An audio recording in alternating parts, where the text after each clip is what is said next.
À 7h47 sur Sud Radio. Sud Radio vous explique, avec cette chaleur là qu'on vit en ce moment, digne d'un mois de juillet, l'alerte sécheresse s'étend désormais à 15 départements en France. On en parle tout de suite avec Laurent Deprat, PDG d'Imajo. C'est une entreprise spécialisée dans la gestion active des ressources en eau souterraine. Oui, bonjour. Oui, bonjour. Merci d'être avec nous. Alors, selon Météo France, les précipitations sont déficitaires de 35% en France. Vous allez nous dire dans l'Hexagone. Résultat, il y a une quinzaine de départements qui sont touchés, 10 d'entre eux qui ont dépassé le seuil d'alerte. Ça veut dire quoi, justement, que on dépasse le seuil d'alerte? Alors, c'est que les réserves d'eau ne sont pas suffisantes? Oui, alors en fait, le seuil d'alerte, si vous voulez, il y a 4 niveaux de vigilance. Le premier niveau est un niveau de vigilance où il y a une information qui est donnée. Et puis ensuite, vous avez une alerte renforcée qui est le troisième niveau et la crise. Donc ça veut dire qu'aujourd'hui, on est en alerte parce que, au regard des années précédentes, on est en dessous des niveaux moyens observés. D'accord ? Oui.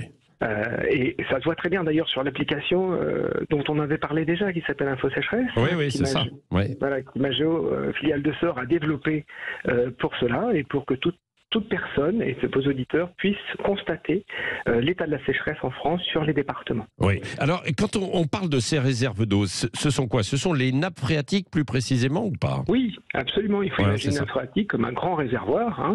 Et ce réservoir, il se recharge l'hiver avec les précipitations. Comme vous l'avez dit, on a un déficit de environ 35%.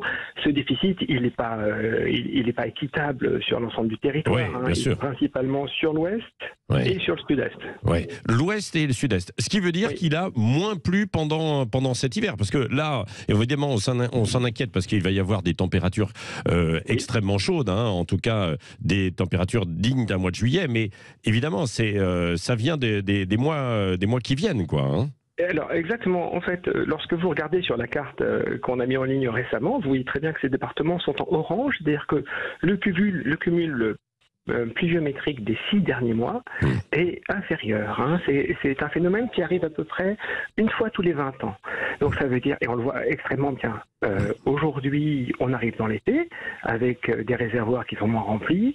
La végétation, vous le voyez, vous le constatez, est en train d'exploser et c'est magnifique. Donc elle a besoin de cette ressource, elle est la première à se servir et bien ensuite il va falloir compter sur ce qui nous reste pour passer l'été. Oui. Est-ce que quand on remonte un tout petit peu l'histoire, on a eu à cette période déjà un tel déficit d'eau?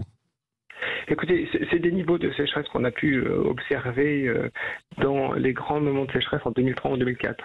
Oui. En 2003-2004, quoi. C'est ça, au moment où il y avait eu la canicule, en fait, en 2003. Alors, que faut-il faire face à ça? Vous qui êtes spécialiste, alors évidemment, vous n'êtes pas décideur du côté des pouvoirs publics, mais il faut mettre en place des restrictions d'eau, comme par exemple, ça vient d'être fait dans la Sarthe, ou alors on appelle les Bretons à être plus économes pour les douches et la vaisselle, etc. Ce type d'action? Alors effectivement, tout le monde va être mis à contribution. La première chose, c'est que l'État a un réseau de surveillance très bien fourni et ça permet au préfet de prendre des décisions. Donc comme j'expliquais et comme vous l'expliquiez, c'est 4 niveaux de vigilance, c'est 4 niveaux d'alerte que sont la vigilance, l'alerte renforcée et puis la crise. Et donc à partir de là, on décide de réduire les usages. Les usages, ils sont de 3 grandes catégories: agricole, industriel, et puis vous avez l'eau potable. Alors l'eau potable, bien entendu, on ne va pas la restreindre, donc on va dire que les efforts vont être portés sur l'agriculture et puis sur le monde industriel. Et ça, c'est à très court terme. Après un moyen.